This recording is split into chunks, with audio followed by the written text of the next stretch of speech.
2019, on Thursday, December 20th. We're here in the main office conference room to hold our, any comments on the agenda? Any changes or motion to approve? Okay, move to approve by Mary Brooks, seconded by Flory. All in favor? Aye. Okay, unanimous. Okay, you guys all got a copy of the minutes there. Take a look at them and see if we need to correct anything or need to approve them. That's appropriate.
Mr. Chairman, Mr. Vice Chairman.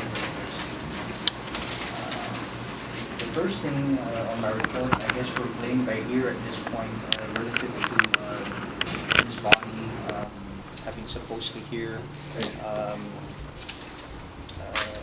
issues related to Cyprid and issuing a decision.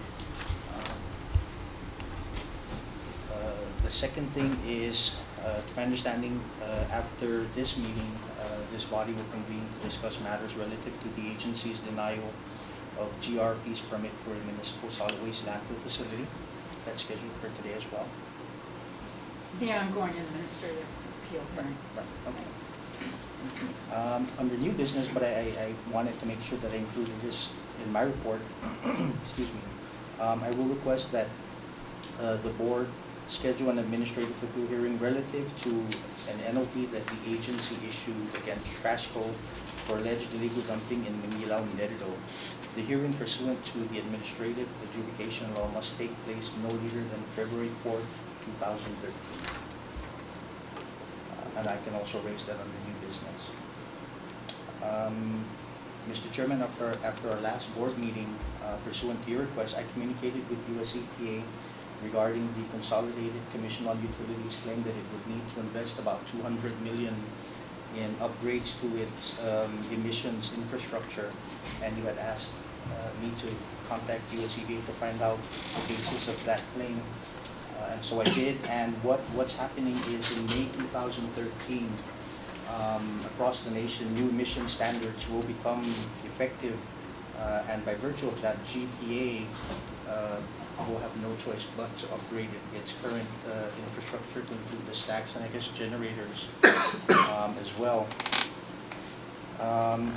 They might have a couple of options in the form of requesting for a waiver or an extension, but that's something that they'll have to do entirely on their own. And at the end of the day, whenever these new standards ultimately go into effect for Guam, the agency will be tasked with ensuring compliance and enforcement. US EPA recently conducted its end-of-year review of the agency, program by program. A full report on the progress and performance will be provided to us around February, if not sooner. During out-briefings that I had with the US EPA officials that came out here, the feedback was very positive across the agency. The programs overwhelmingly were meeting their work plans. The work was getting done timely and in accordance with what was agreed to. I'll make sure that as soon as I receive a copy of the final report, that I provide each of you with a copy of that.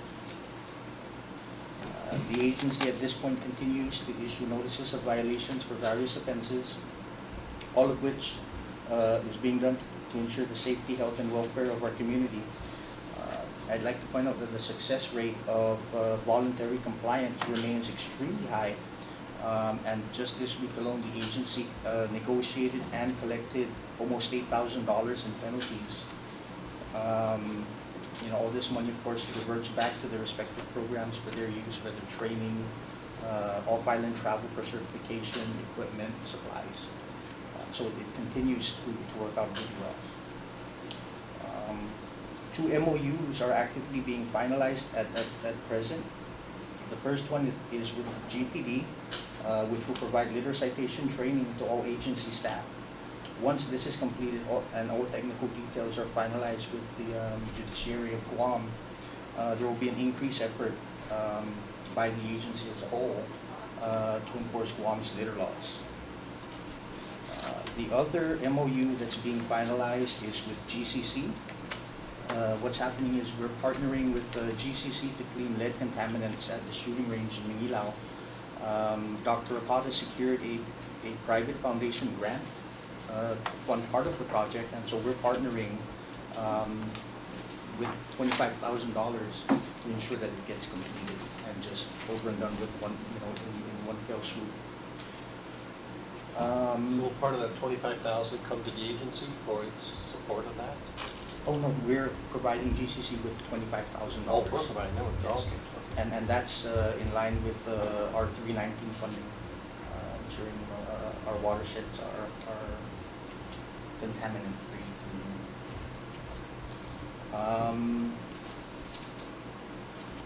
Staying with GCC, several agency members have completed GIS mapping training, and a new round of training will be available to all employees during the spring semester.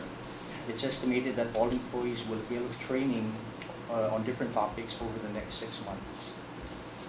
I would just like to let all the everyone know that Kanishida Taitano, the current Air and Land Division Administrator, will be temporarily detailed to the Department of Public Works for 3 months, effective this Monday. The request was made by Conchita, and I approved it on the basis that we work extremely closely with DPW, through many projects. I believe that she will bring a lot to the table in the form of streamlining the processes that we are engaged in as sister agencies. I'm confident that she'll bring an increased level of understanding of what Guam EPA does as a regulatory agency, and how we can partner with them to help move a lot of the economic development initiatives forward that the island is undertaking and will be undertaking in the coming months. That's all I had before I get into my financials. Any questions? I got a question. Sure. Back to that clean air, that air quality standard Sure. situation. Okay. Does that mean our exemption from the Clean Air Act is going away? No. No.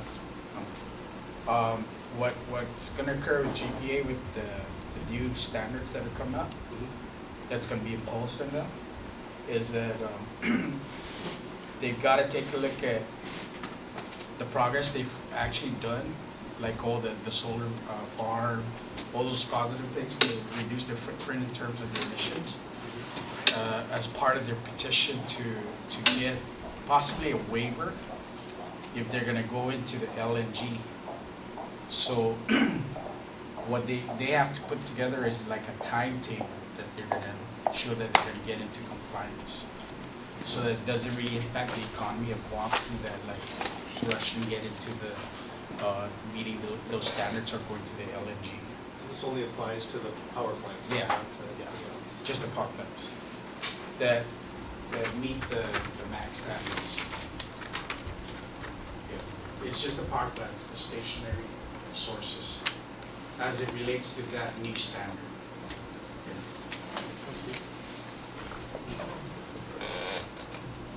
Any other questions?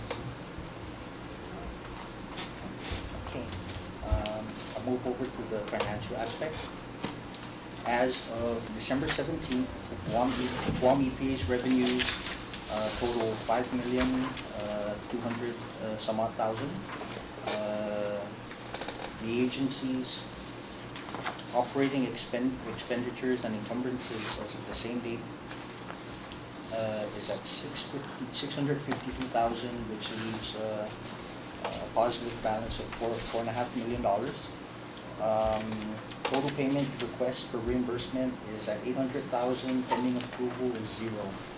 So our grantor agency was EPA. It's up to date on providing the agency with the funding that is due pursuant to our consolidated grant. And with that, unless there are any questions, I'll pass over to Happy. Good afternoon, everyone.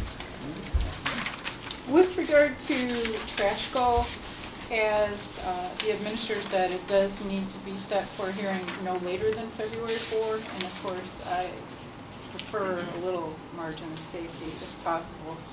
So, Chair Perone, you would need to contact Deputy Pat Mason to ask for the appointment of a hearing officer. I would recommend that you ask for the appointment of an AAG hearing officer in the interest of trying to save the money, the agency money. As the board knows, you're having a number of outside private lawyers act as hearing officers in these contested cases, and that is a very expensive proposition if they go on for any length at all. The AG has some criteria that they use in making a determination whether it should be, whether an AAL judge should be provided by the AG or from the private bar, and so I'm sure Deputy Mason will apply that criteria, but I would recommend that you try to help the agency save some money by asking for an AAG for that. At the last meeting, I think Director Brooks asked me to send the board a copy of the statute that authorizes the board to engage in a slightly different rulemaking process than most other agencies, and I did send that to you folks electronically, and hopefully you got it. At the last board hearing, you're welcome. Director Brooks also asked if I would draft a rule that supported or interpreted, I guess is a better word, the statute in the AAL that deals with the board appointing a hearing officer and the board either letting the hearing officer hear the case alone or hear it with the board. I have made considerable progress on that rule. I want to send it to the administrator and give it a little resting time on my part and then look at it again. I've done 4 drafts to date. I was kind of excited to realize that I think we can just put that on as the 3rd section in the rule that you folks have already looked at on board operations, because that is actually part of your operation as a board. It would fit in there nicely. You folks haven't sent the other rule to the legislature yet, so we're able to do that, and that's going to be my recommendation and plan. And the way I've drafted it, I've already put it in the other rule for you. So I figured you had enough to do this month with all the other hearings that are ongoing, and it will be my goal to send you the draft rule next month for your consideration. So I think that that's it, unless you folks have any questions for me. One comment though is that I think Conception is doing a really good job for us. We do have the money. It makes sense to use an outside. Like the AG's a bit. For instance, in this one case where we have Gil or the Cipher deal, we didn't get our order until we prompted, so it just seems to me that the private lawyers are a little bit more responsive to us, and we have to pay a little more for that. think he is a private lawyer, wasn't he? Cruz? Attorney He is Cruz? now, he used to be an assistant attorney general many years ago, but he is in private practice now. Well, maybe we just have to choose better. I think that this conception has done a pretty good job for us, so we might want to consider, using her on a more regular basis. But again, we have to be within the budget. So the kind of the criteria is the more complicated cases that will be longer in nature and potentially more contentious would be ones that would go outside the Attorney General's office to And I private think, counsel. yes, and I think there's a level of expertise factor in there. I also think another consideration is whether or not the appellant is pro se versus represented by counsel. So those are some of the factors that I'm aware of. There may be others. Okay, thanks. But that's all that I have.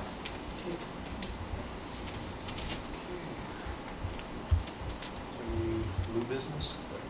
The only new business is the topic that I mentioned earlier in my report, which is that the board must schedule an administrative appeal hearing relative to trash code and the agency's issuance of an NOV for alleged illegal dumping in Manila.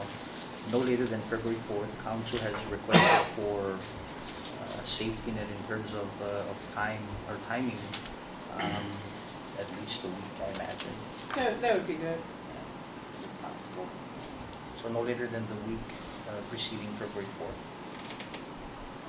Maybe we just do it at our regularly scheduled January meeting, which would be like on the 17th or something. Yeah. Sure. Okay. Sure. Okay with you guys? It's a Thursday. The third Thursday of January. It's the 17th. Bill, does that work for you? Or not. Yeah. Stand there. 17? Probably, yeah, they're all okay.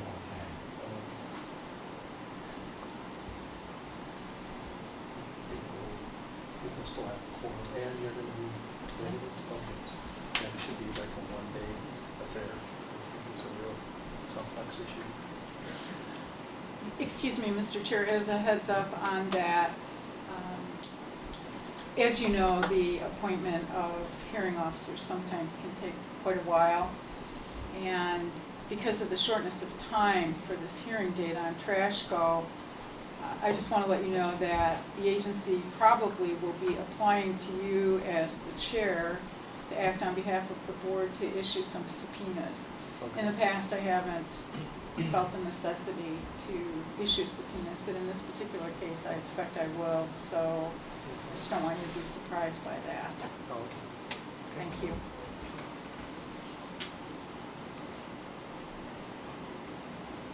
Okay, so I guess that's our next meeting date then, will be on the 17th of January. Okay. Beyond that, I don't think we have anything else on the agenda. You guys got anything? No. Okay, so is there a motion to adjourn? I move to adjourn. Okay. All in favor? Aye. Okay, okay, we're good now. We'll adjourn and then reconvene in the special hearing at 5 o'clock.